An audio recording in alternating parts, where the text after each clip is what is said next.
It's Thursday, June 18th, 2026. You're listening to the DX Today AI Daily Brief. Today, SpaceX makes the most expensive AI software deal ever announced. The world's top AI chiefs sit down with G7 leaders in France. And Google retires a tool thousands of developers depend on. Let's get into it. SpaceX has made the largest AI software acquisition ever announced. In a securities filing dated June 16th, the company confirmed an all-stock agreement to buy Anysphere, the maker of the coding assistant Cursor, at an implied value of $60 billion. Shares of SpaceX, which began trading just days earlier, jumped roughly 17% on the news, lifting the company above Amazon and Microsoft to become the fourth most valuable in the United States. SpaceX says the deal will help it build, in its words, the world's most useful AI models, giving its AI division direct access to millions of professional developers. The transaction is expected to close in the third quarter, pending regulatory approval. Now to the diplomatic stage. At the close of the G7 summit in Evian, France, on Wednesday, the leaders of the world's top AI labs took their seats beside heads of state.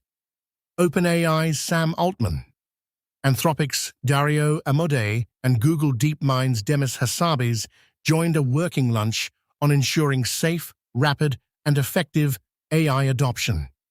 According to multiple reports, the executives used the session to pitch an international forum, potentially led by the United States, to set global standards for advanced models. Child safety online topped the agenda, alongside frontier risks in the cyber and biological domains. The commitments under discussion are voluntary rather than binding, reflecting Washington's resistance to mandatory rules, even as European partners push for enforcement. From policy to the laboratory. OpenAI turned its attention to science on Wednesday, releasing a new benchmark called Life SciBench. It contains 750 expert-written tasks spanning 7 biological domains, designed to measure how well AI systems handle the messy reality of life science research, from interpreting incomplete evidence to troubleshooting experiments. More than 450 reviewers, most holding doctorates, validated the tasks. In a companion announcement, OpenAI and the firm Molecule One showed a near-autonomous AI chemist that improved a difficult reaction in medicinal chemistry. Together, the releases signal a push to position AI not just as a writing or coding tool, but as a genuine research collaborator in the drug discovery pipeline. A change for developers now. Developers who build on Google's Gemini platform face a deadline today.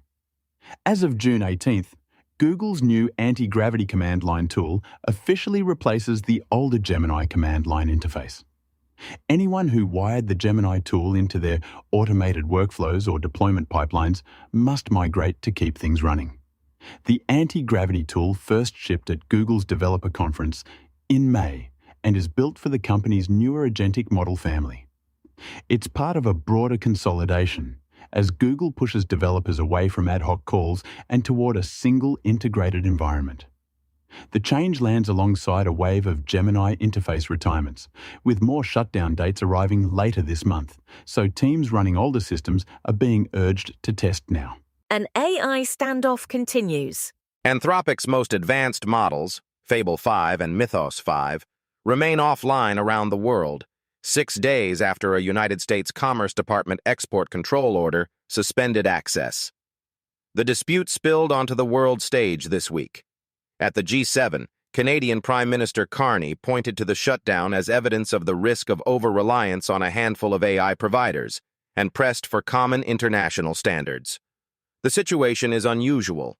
Anthropic's chief executive advised G7 leaders on AI governance, while his company negotiates with the same government to restore access.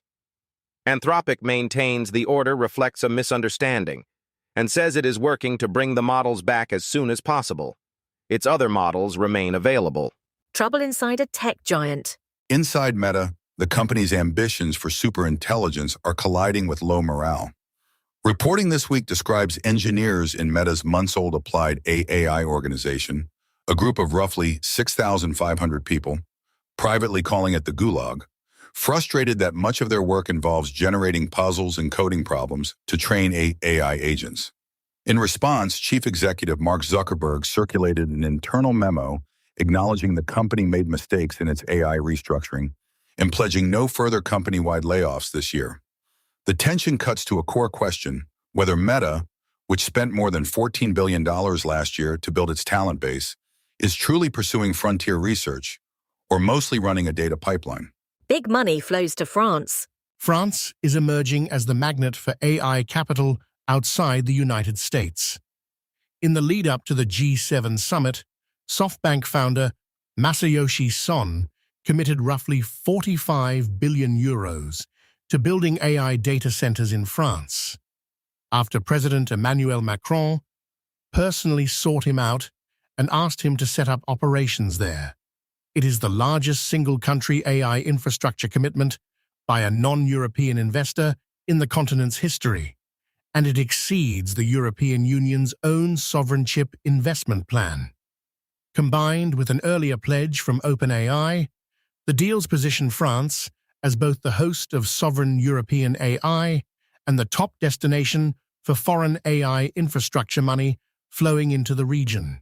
Now to the funding desk. A startup betting on so-called world models landed a major round on Wednesday. Odyssey raised $310 million in Series B funding at a valuation of $1.45 billion. The round drew a notable investor list, including Amazon, AMD Ventures, and the venture arm of the United States intelligence community. Odyssey is building AI that simulates how people, objects, and environments interact in the physical world. Technology with potential uses across robotics, autonomous systems, science, and gaming. World models have become one of the hottest frontiers in AI, as researchers look beyond text and images towards systems that can predict and reason about real-world dynamics. Another raise, a different frontier. Defense technology drew fresh capital on Wednesday as well. A startup called 20, billed as America's first venture-backed cyber warfare company, raised $100 million in Series B funding at a valuation of $1 billion. The round was led by Accel, with participation from Point72 Ventures and others. The company joins a growing wave of investors pouring money into AI-driven defense and security firms, a sector that has surged as governments treat advanced computing as a national security priority. Reaching a billion-dollar valuation at the Series B stage underscores just how quickly capital is moving toward companies that sit at the intersection of artificial intelligence and national defense. Wall Street goes all in. One of the world's largest banks is formally treating AI as core plumbing. JP Morgan Chase has reclassified its AI investments from experimental research and development to core infrastructure, a quiet but telling shift in how the bank views the technology. The move accompanies a 2026 technology budget of roughly $19.8 billion, with about 2,000 staff dedicated to AI development. The reclassification matters because it signals the bank now sees AI as foundational to daily operations, the way it views networks and data centers, rather than a set of pilot projects. For an institution famous for caution, it is a strong vote of confidence that AI has moved from the lab to the back office. Europe's champion seeks fuel. Europe's leading AI company is reportedly hunting for a large new war chest. According to recent reports, the French firm Mistral AI is in early talks to raise around 3 billion euros, at a valuation approaching 20 billion euros, nearly double its worth last September. The fresh capital would go toward expanding the data center capacity Mistral needs to train and serve competitive models. The timing is striking. It comes as France courts tens of billions in foreign AI infrastructure investment, and as Mistral takes a seat at the G7 table as the only fully European AI company represented at the level of its American rivals. For Europe, Mistral remains the clearest answer to dependence on United States models. And finally, watching the watchers.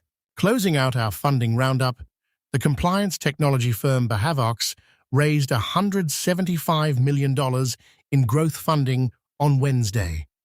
Behavox uses artificial intelligence to monitor employee communications inside banks and large enterprises, flagging misconduct, fraud, and regulatory breaches across email, chat, and voice.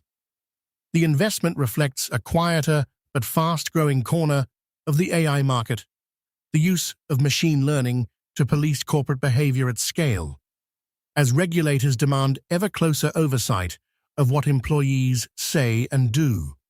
As companies adopt AI across their operations, they are also turning to AI to keep that activity in line, a reminder that the technology is increasingly being deployed to govern itself. That's your briefing for Thursday, June 18th, 2026. For DX Today, stay curious.